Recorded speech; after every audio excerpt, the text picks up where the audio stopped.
Mickey?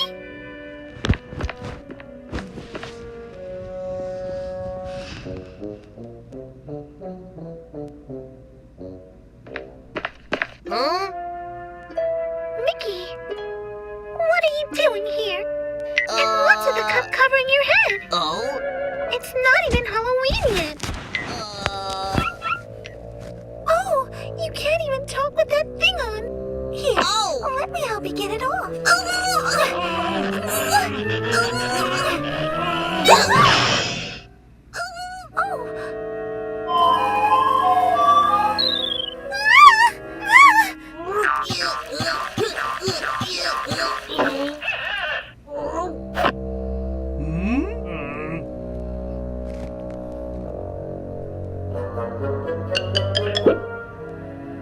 Oswald, the lucky rabbit. Is that you?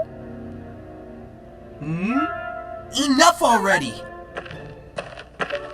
Just because we have the same shorts doesn't mean we're the same character. Oswald.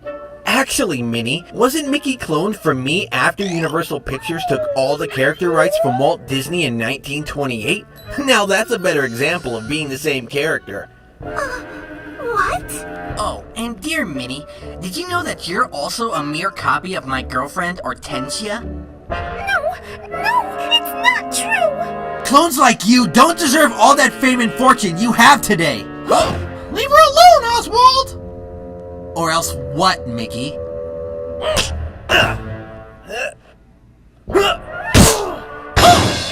Stupid knockoff. Silly Oswald, acting like you're not a copy yourself? A copy of me, Felix the Cat! At least put some pants on. And where's your bra, Minnie? It's kinda sad, really. Did your creator seriously never tell you who was the original model for your existence? It's obvious you all share the same basic rubber hose elements. But let me tell you how it all started. On November 9th, 1919, I was unveiled to the public as the first cartoon star created specifically for animation. My rise to fame in the silent era of film influenced a lot of filmmakers. And of course, a lesser-known man at the time, Walt Disney, was among them. He was just starting out with Laugh-O-Grams, his earliest fairy tale cartoons, but the money was tight, so he moved on to making Alice in Wonderland shorts, and that's where his first copycat act happened. Oswald, you were not Disney's first attempt to copy me. It was a cat named Julius who appeared in all those Alice in Wonderland shorts, doing all the things I was known for, like pacing and detaching the tail. When he was in a quandary, visible question marks would form over his head. So, one of my trademark innovations. The New York Times even called Julius a blatant clone, from the rubber hose and circle design to the detachable body parts. But anyway, fast forward to 1927, when Disney and his partner, Ub Iwerks, were at Universal Studios. You were created, Oswald. Lucky for you, they made you a star of your own cartoon shorts, unlike the poor Julius. You are not the first cartoon star, Felix. Oh yeah, wasn't there Gertie the dinosaur and the Little Nemo gang years before your debut, Felix?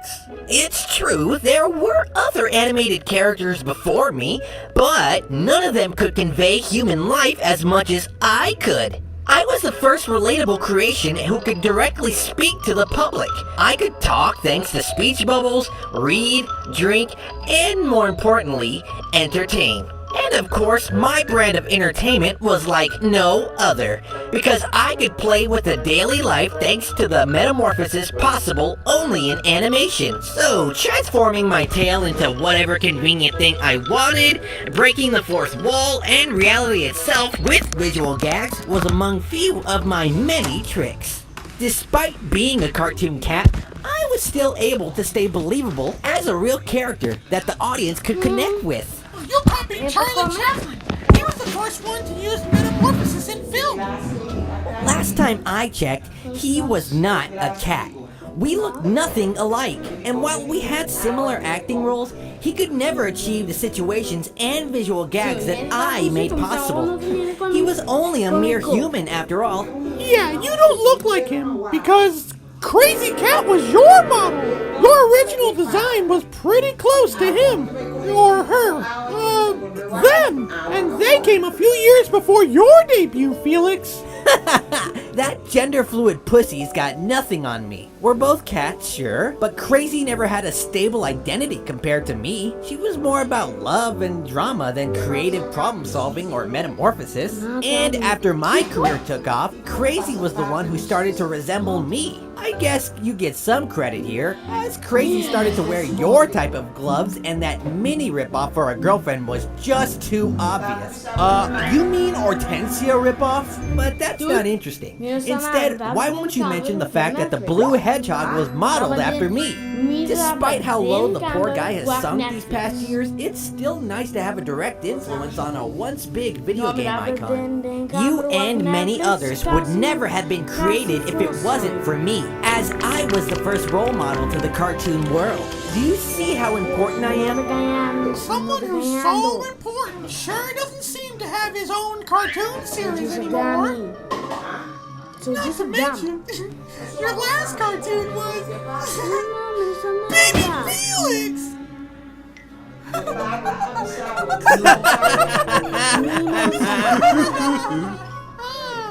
Such a relevant cartoon character indeed. Fine. I'll give you that, Mickey. Your latest cartoon series is pretty neat. A decent mix between classic and cheap flash animation methods. Too bad you can't say much about your latest video game ventures. But aren't you forgetting something? Please, Mickey, don't tell me you enjoy running around in that angsty Hot Topic cloak with that stupid Keyblade of yours. The whole Kingdom Hearts series is literal garbage. Nothing but eye candy graphics covering nonsensical gibberish and complimenting that mindless button-mashing gameplay. What the hell did they even do to Donald? Who cares what you think, Felix? The series is selling millions of copies, which means people want this stuff. The Minions movie is also one of the top grossing films ever made. Does that mean it's good? Face it, Mickey, just because you're the mascot of the biggest media empire on the planet doesn't mean anything in terms of quality. Your Disney executives and producers have been creatively bankrupt for decades. Just look at all the latest live-action remakes shamelessly preying on nostalgia. Disney was so desperate for new ideas, it had to buy Lucasfilm, Marvel, and even 20th Century Fox. The fact remains, Disney is no longer able to produce anything fresh and original on its own. But what am I saying? As we all know already, Disney has been stealing ideas since its earliest days. The better question would be, which era did the company steal from the most? Taking all the public domain properties and turning them into profit is one thing, but ripping off original works like Kimba the White Lion, Thief and the Cobbler, Nadia without giving them any credit is a whole new level of repulsion. Even your lapdog, Pixar, has been guilty of stealing direct concepts from shows like Real Monsters. Even your career, Mickey, took off on a copycat note. The Steamboat Willie short making you an instant star would not exist if it wasn't for the live-action, non-public domain film Steamboat Bill Jr., which Disney used for inspiration. It was a parody! Embrace the truth, Mickey. Your career is a joke compared to my legacy. 100 years have passed since my debut in the cinema, and you still cannot beat me in originality. None of you can. Sooner or later, thanks to the internet, everyone will know who is actually responsible for the birth of cartoon animation.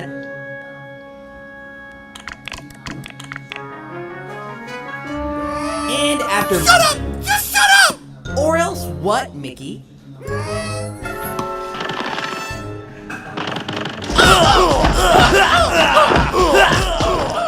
So what's wrong with looking the same? Because you're spreading communism!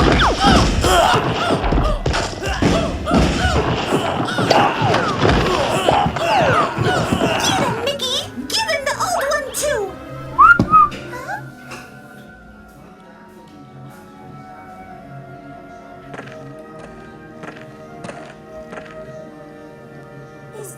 for me?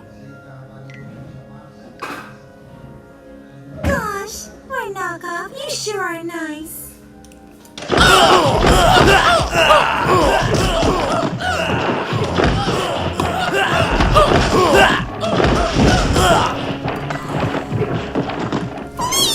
Please stop this!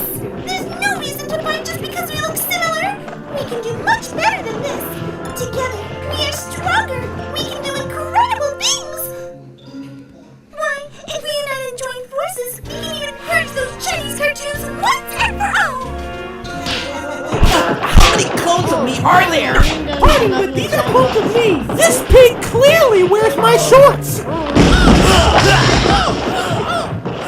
Just think how many generations of artists we can inspire so they can keep our rubber hose style forever.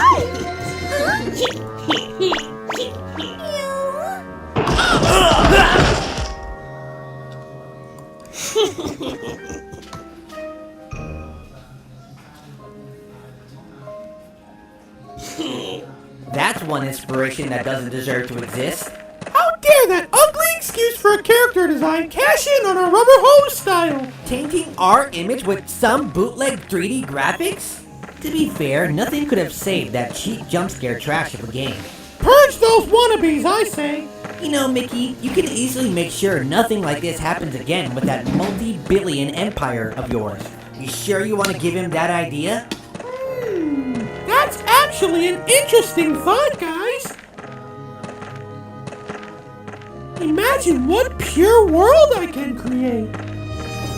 Hold it! Where's your license for that rubber hose design? Under the new media law, you are hereby considered violators of the protected rubber hose aesthetic. You're coming with me, boys. Should we untie him?